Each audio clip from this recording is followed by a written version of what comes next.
Nossa análise em Brasília, porque tem notícia importante desta madrugada. O ministro do STF, Alexandre de Moraes, se declarou impedido de analisar o pedido de prisão domiciliar do ex-presidente Jair Bolsonaro e encaminhou o caso ao ministro Gilmar Mendes.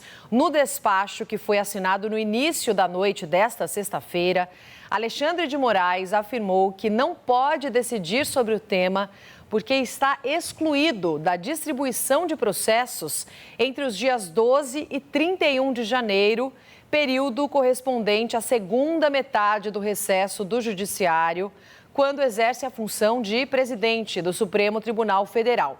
Esse pedido, gente, do habeas corpus, foi apresentado pelo advogado Emendabile Souza Barros de Carvalho e, com isso, cabe agora a Gilmar Mendes analisar a solicitação a favor de Bolsonaro.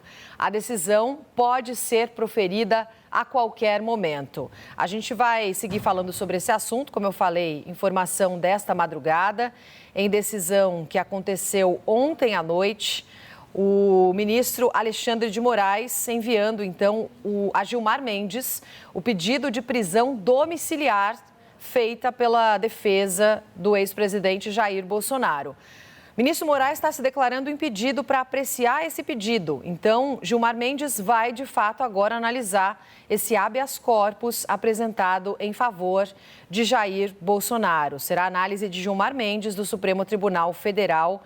A remessa dos autos, como a gente comentou, foi determinada ontem por Alexandre de Moraes, que está exercendo a vice-presidência da Corte durante esse recesso que vai até o fim do mês de janeiro. E Ander Porcela, nosso analista em Brasília, está de plantão comigo, sim, chegando para comentar toda a repercussão sobre essa decisão. E Ander, bom dia para você nesse sábado, bom ter você aqui comigo. Queria a sua análise, a gente também relembrar um pouquinho do histórico de Gilmar Mendes, que já realizou algumas outras solturas bastante conhecidas.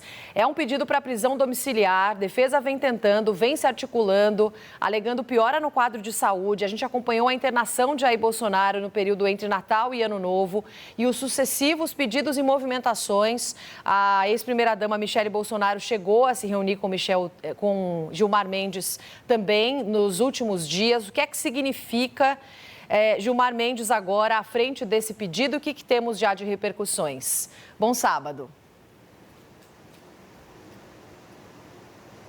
Roberta, bom dia, bom sábado, bom plantão pra gente aqui nesse sábado com notícia, né? Brasília realmente não para, a gente tem acompanhado o fim de ano lotado de notícia e agora também, mesmo no sábado, mesmo no domingo, a gente não tem sossego aqui de Brasília, né? Mas, Roberta, essa decisão do ministro Alexandre de Moraes, ela é, de uma certa forma, natural, já que ele está no exercício da presidência do Supremo Tribunal Federal agora em janeiro, que é um período de recesso do Judiciário. Ele, como vice-presidente do Supremo, está no exercício da presidência. A gente lembra que o presidente do Supremo é o Edson Fachin, mas ele está, nesse momento, de férias, está tirando uns dias de folga e é o ministro Alexandre de Moraes que está no comando do Supremo Tribunal Federal. Então, ele, claro, como presidente, não pode tomar essa decisão sobre o habeas corpus do ex-presidente Jair Bolsonaro e delegou, então, essa decisão ao ministro Gilmar Mendes. O ministro Gilmar Mendes, como você bem lembrou, ele é, claro, responsável por uma série de solturas de presos, né? A gente tem um histórico nesse sentido, só que a questão, o ex-presidente Jair Bolsonaro tem uma questão muito específica. Do ponto de vista político, Roberta, se o ministro Gilmar Mendes, ele decidir por essa prisão domiciliar, se ele decidir mudar o regime prisional do ex-presidente Jair Bolsonaro, a repercussão política é muito grande.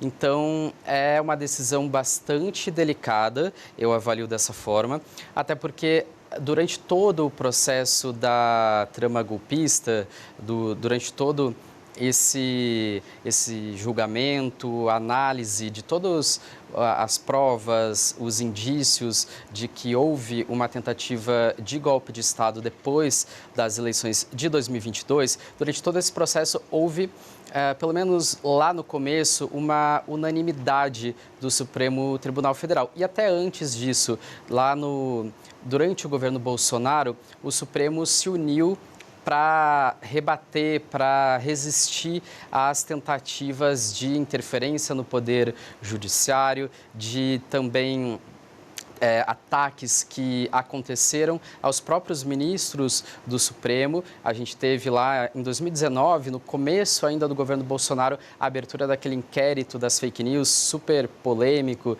e que está agora de novo no holofote, mas que serviu para abarcar todas essas investigações, todas essas apurações sobre atos antidemocráticos e ataques ao Supremo e questionamentos sobre as urnas eletrônicas que culminaram na tentativa de golpe de Estado em 2022. Então, a gente tem visto, nesse caso todo da trama golpista, uma unanimidade, até certo ponto, do Supremo Tribunal Federal. A gente teve um racha, o primeiro racha nessa unanimidade, no ano passado, quando o ministro Luiz Fux, quando ainda era integrante da primeira turma do Supremo, a gente lembra, o ministro Luiz Fux, ele votou pela inocência do ex-presidente Jair Bolsonaro por falta de provas. Ele foi o único ministro da primeira turma a discordar do relator, o ministro Alexandre de Moraes, e dos outros magistrados que votaram pela condenação do ex-presidente Jair Bolsonaro. Fux votou pela absolvição e também de outros réus ali da trama golpista. Esse foi o primeiro racha que a gente viu no Supremo Tribunal Federal nesse caso em muitos anos. E agora, se o ministro Gilmar Mendes decidir pela prisão domiciliar, decidir conceder esse habeas corpus ao ex-presidente Jair Bolsonaro, seria uma reviravolta política, de fato. Seria um outro racha ali no Supremo. Então, é uma decisão, de fato, muito delicada. A gente está tentando ver se essa decisão pode sair hoje, se vai ficar para a semana que vem, mas, de fato, é uma decisão delicada.